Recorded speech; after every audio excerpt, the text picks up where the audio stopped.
मध्य प्रदेश में एक और जहां विधानसभा चुनाव में बीजेपी और कांग्रेस दोनों सत्ता की कुर्सी पाने की जद्दोजहद कर रही हैं, ग्वालियर में मुख्यमंत्री शिवराज सिंह जिन बहनों के सहारे 5वीं बार सत्ता में आने की जुगत में हैं, तो वहीं दूसरी ओर रविवार को उन्हीं बहनों के राज्य स्तरीय कार्यक्रम में सीएम शिवराज के सामने ही कुर्सी नहीं मिलने पर भाजपा नेताओं में जमकर नाराजगी देखी गई। एक तरफ सिंधिया समर्थक इमरती देवी को कुर्सी नहीं मिली, तो दूसरी तरफ प्रदेश कार्य समिति के सदस्य वेद प्रकाश शर्मा को और पूर्व विधायक रामवरण को भी कुर्सी नहीं मिलने पर नाराजगी जताई गई।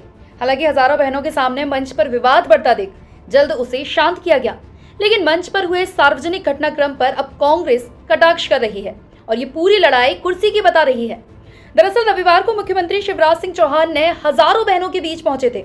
फूलबाग स्थित मैदान में राज्य स्तरीय महिला हितग्राही सम्मेलन में उनके साथ केंद्रीय मंत्री ज्योतिरादित्य सिंधिया और नरेंद्र सिंह तोमर, जिले के प्रभारी मंत्री तुलसीराम सिलावट, ऊर्जा मंत्री प्रद्युमन सिंह तोमर, इनके साथ ही सांसद और बीजेपी के कई बड़े नेता मौजूद थे। जैसे ही सभी रोड शो खत्म कर मंच पर पहुंचे, तभी मंच पर कुर्सी पर बैठने को लेकर गहमा गहमी की स्थिति देखने को मिली, जिसके बाद मंच पर ही सीएम के सामने ही उनके दो नेताओं के विवाद का घटनाक्रम देखने को मिला। पहले मामले में प्रदेश कार्य समिति सदस्य वेद प्रकाश शर्मा और पूर्व विधायक रामवरण सिंह की नाराजगी देखने को मिली, तो वहीं मंच पर कुर्सी नहीं मिलने से पूर्व मंत्री सिंधिया समर्थक इमरती देवी भी नाराज नजर आई और भरे मंच पर ही ज्योतिरादित्य सिंधिया से शिकायत करने पहुंच गई।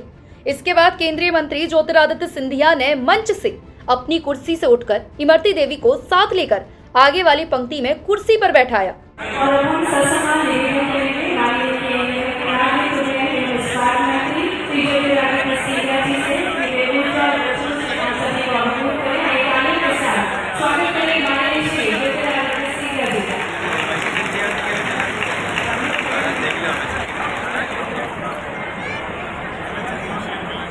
मंच पर हुए इस घटनाक्रम को लेकर अब कांग्रेस भी भारतीय जनता पार्टी के नेताओं की गुटबाजी पर कटाक्ष कर रही है। कांग्रेस विधायक डॉक्टर सतीश सिकरवार का कहना है कि ये लड़ाई पूरी कुर्सी की है। भारतीय जनता पार्टी के कार्यकर्ता सिंधिया जी को किसी कीमत पर स्वीकार नहीं कर रहे हैं। आने वाले समय में इसका खामियाजा भाजपा को भुगतना पड़ सकता है। देखो, ऐसा है, लड़ाई कुर्सी की है। सिंधिया जी कुर्सी की खातिर तो वर्षों पुरानी कांग्रेस पार्टी को छोड़ के भाजपा में गए हैं और वहाँ उनके समर्थकों को कुर्सी नहीं मिलेगी, तो ये तो होना ही था।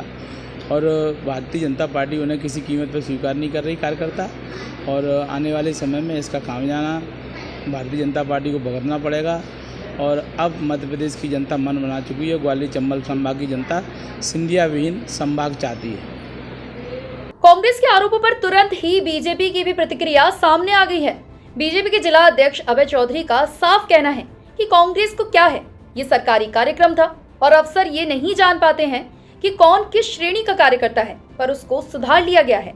कांग्रेस का कोई आरोप का नहीं, ये चूंकि सरकारी कार्यक्रम था, कई बार अफसर जान नहीं पाते कौन किस श्रेणी का कार्यकर्ता है, उसमें कहीं ना कहीं उनसे छोटी मोटी त्रुटि हो गई, पर उसको सुधार लिया गया है। और हमारे यहाँ सब कार्यकर्ता समान होते हैं और जो बैठे थे उनके अंदर भी कोई ऐसा भाव नहीं था, और उनको अधिकारियों को भी कहा है कि इस त्रुटि को आगे नहीं हो, इसका ध्यान रखें।